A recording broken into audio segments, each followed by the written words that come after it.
श्री स्वामी समर्थ. श्री स्वामी समर्थ. श्री स्वामी समर्थाचा समाधी लिलेचा प्रसंग एलावणारा. श्री स्वामी समर्थ. आमच्या व्हिडिओला लाईक करा आणि चॅनलला सबस्क्राईब करा. आणि हो, कमेंटमध्ये श्री स्वामी समर्थ लिहायला विसरू नका. समस्त जीवास अक्कलकोटमध्ये प्रत्यक्ष दिसणारी परब्रह्ममूर्ती चैत्र वैद्य त्रयोदशी सहवैद्य चतुर्थी समाधी लिलेशी निमित्त करून पृथ्वी तलावरून गुप्त झाले. प्रसंग असा आहे की त्या दिवशी सकाळच्या 2 प्रहरापर्यंत एखादी विपरीत गोष्ट अक्कलकोट घाटात घडणार आहे याची जाहीर कल्पना कुणास नव्हती. मागील 15 दिवसात काहीतरी विचित्र लक्षणे श्री दाखवित होते खरे. 12 दिवस त्यांनी अन्नही घेतले नव्हते, पण त्या दिवशी काकूबाई व इतर भक्तांनी विनवणी करून थोडी पेज घेतली. मग त्यांनी निजविले. तेव्हा बाळापणी सुपारी दिली, ती घेतली. राणी साहेबाई तिथे होत्या. त्यांना अत्यानंद झाला. आता माझ्या महाराजास भय नाही असे म्हणून त्या वाड्यात परत गेल्या.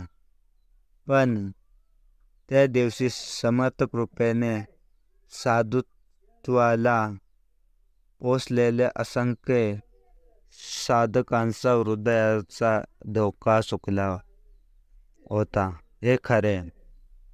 समर्थ सेवकरी बाळापांना बराच अदमास असावा, कारण अक्कलकोटात त्वरेने हजर होण्याच्या तारीख त्यांनी काही स्वामी भक्तास केल्या होत्या. त्यानुसार मुंबईचे केशव नाईक अक्कलकोटात पुत्र रामचंद्र यांच्या समवेत दखल झाले. पुढे 25 जुलै 1925ला साई लीला मासिकच्या संपादकांना रामचंद्र नाईकांनी हे वृत्त कळविले होते. ते म्हणतात, आम्ही अक्कलकोटात पोहोचलो तेव्हा ती दिव्य भूमी स्वस्थ भासली. त्या नगराची हालचालच थांबले होते. जणू महाराजांच्या. श्री स्वामी समर्थ.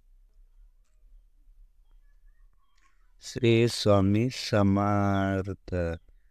महाराज पेठेतल्या चोळपांच्या मठात असतील म्हणून तिथे गेलो तर तिथे सामुसत होते. काय कळेना, मठाजवळ महाराजांची गाय व वासरू होते. तिथे गडबड दिसली म्हणून पाहिले तर भागीरथी गंगा आकाशाकडे पाहत अमृत फोडत होती. वासरूही अमृत होते. काहीतरी भयंकर घडले आहे हे ओळखून आम्ही तसेच वटवृक्षाकडील स्थानात धावत निघालो. श्री स्वामी समर्थ. श्री स्वामी समर्थ. इकडे आधीपासून वडाखाली काय चालले होते ते पहा. दुपारी 1 वाजण्याच्या सुमारास श्री स्वामी गुरूंनी आपल्या सर्व जनावरांस समोर आणण्याचे फरमावले. हे ऐकता सेवकरी अस्वस्थ झाले. लगेचच त्या प्राण्यांना श्री समोर आणण्यास आले.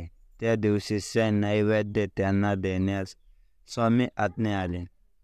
इतकेच काय, आपली वस्त्रेही श्रेणी त्या इनामी मुख्य जनावरांच्या अंगावर घालण्यास सांगितले. श्री स्वामी समर्थ. त्या प्राण्यांनाही प्रसंगाचे गांभीर्य लक्षात आले होते. त्यांच्या डोळ्यातून अश्रुधारा वाहत होत्या. नित्यसेवेत अंतर पडणार म्हणून सेवक यांचे हृदय पिठळून निघाले होते. कसे तरी आवडत गेळत